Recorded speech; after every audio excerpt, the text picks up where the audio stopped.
Ladies and gentlemen, Danny Sanchez.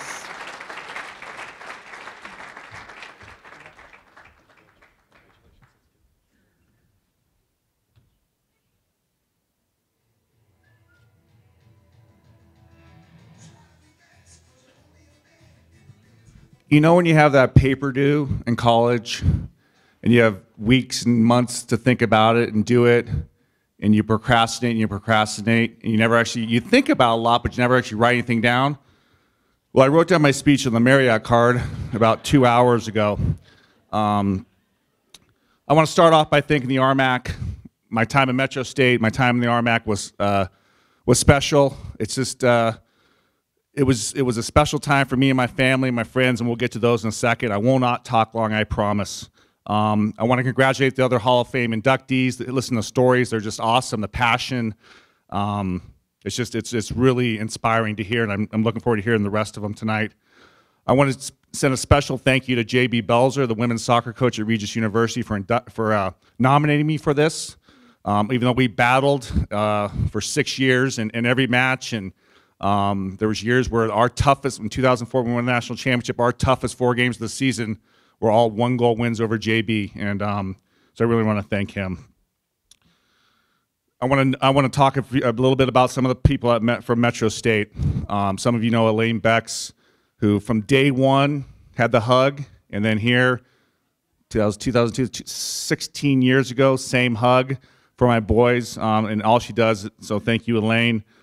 Debbie Hendricks, our legendary volleyball coach there at Metro, and a great friend, one of the first people that I met when I was there. Eddie Provencio, who's not here tonight, but a Metro State Hall of Famer tennis coach who, when I first moved to Denver, let me sleep on his couch for 7 weeks while we're transitioning from Arizona. Still have a lot of that dog hair on my clothes. I want to give a special thanks to Dave Morgan, who's was my assistant with me at Metro for the majority of the times now, my assistant at the University of Colorado. I'm very fortunate. Great friend, great person, passionate. And I want to give a special shout out to Joe Q, who gave that great interview. Joe is a special person. He cares. He's passionate. He wears his emotions on his sleeve. I love it. He's one of the first people I met. My best friends, since Beth and I moved to Colorado, are the people from Metro, and I can't say enough great things about Joe and what he's meant to me and my family. He's just a great dude. So thanks a lot, Joe. I don't think it's an understatement to say that I would not be here. It's not understating it at all. I wouldn't be here if it wasn't for Joe McDermott.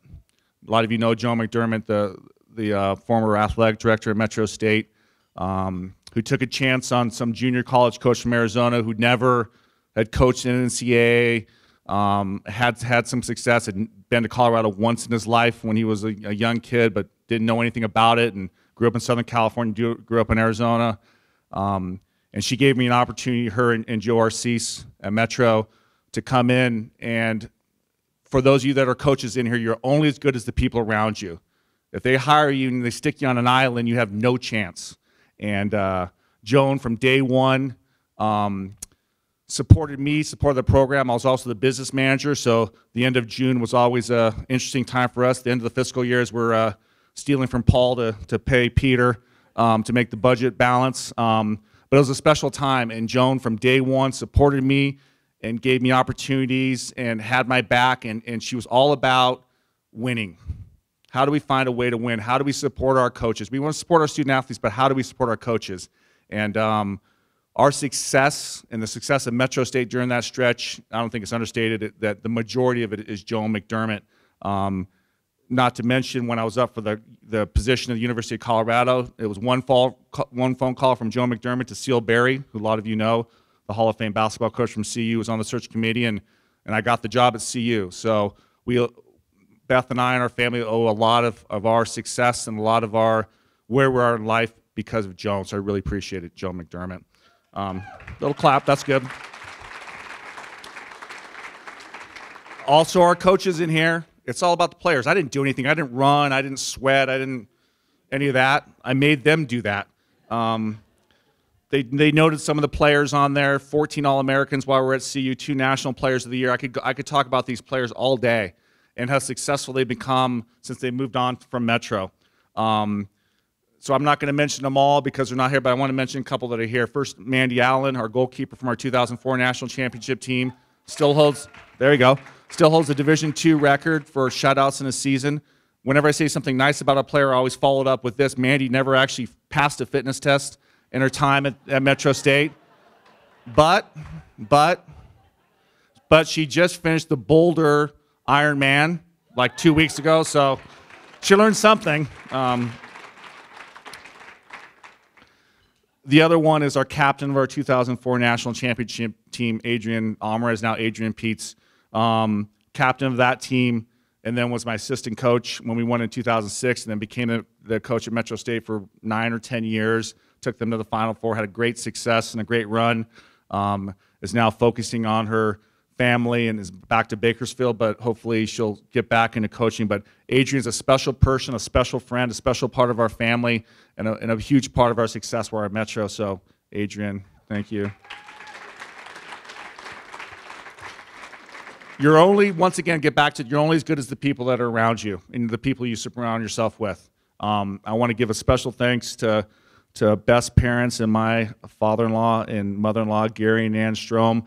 They followed us. They were living in Sedona, Arizona. Who's been there? It's pretty, right?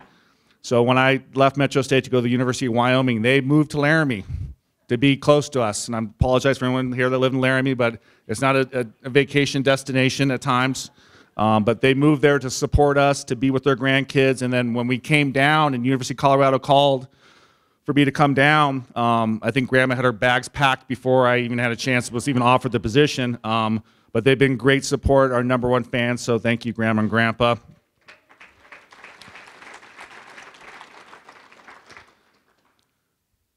Those of you that know my parents, Nana, Papa, Jesse, and Kathy, just celebrated their 50th anniversary, and all what you'll see when you talk to them, they'll talk about how proud they are of their son, how proud they are of their daughters.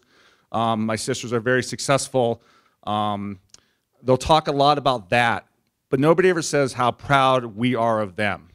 So let's talk about them for a second, because I am who I am because of them. You know, my mother was a teacher's aide.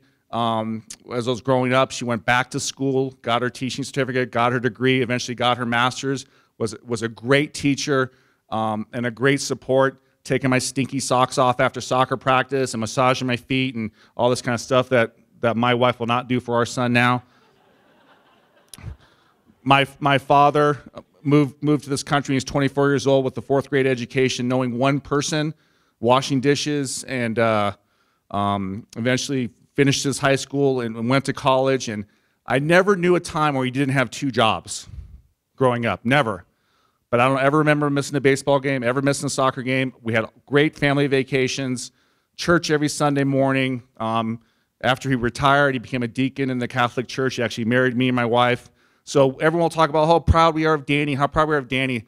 If I become half as accomplished as they are, it'll be a great moment for you. So I just want to tell you how much I love you, Nana and Papa, my parents.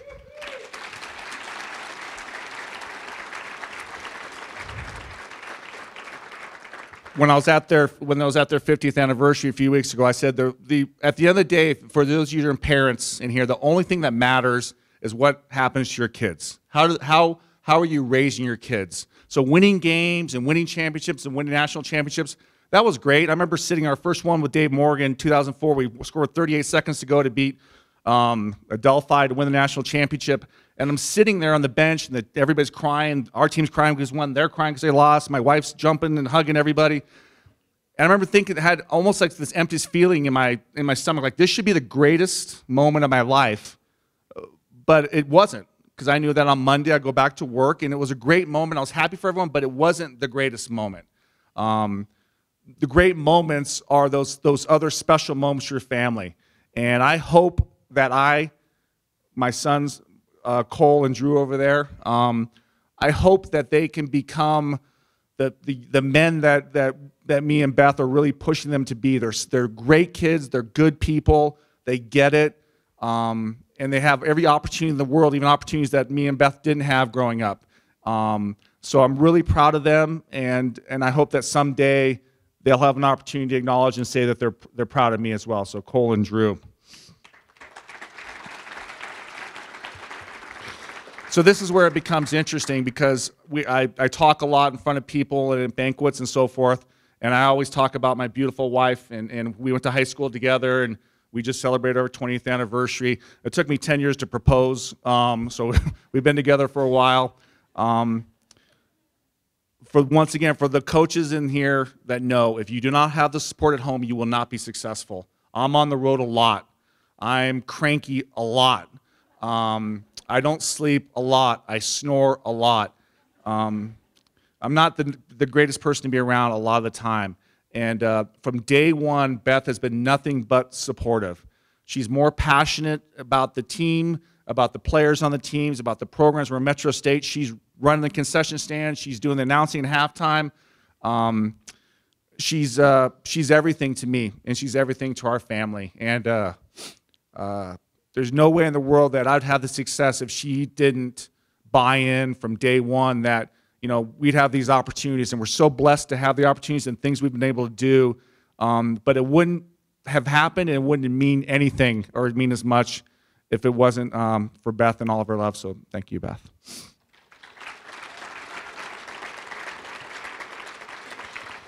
I'm gonna wrap it up by saying I hope everyone has a great night tonight. And to everyone out there and to the inductees, congratulations again, and have a great evening. Thank you.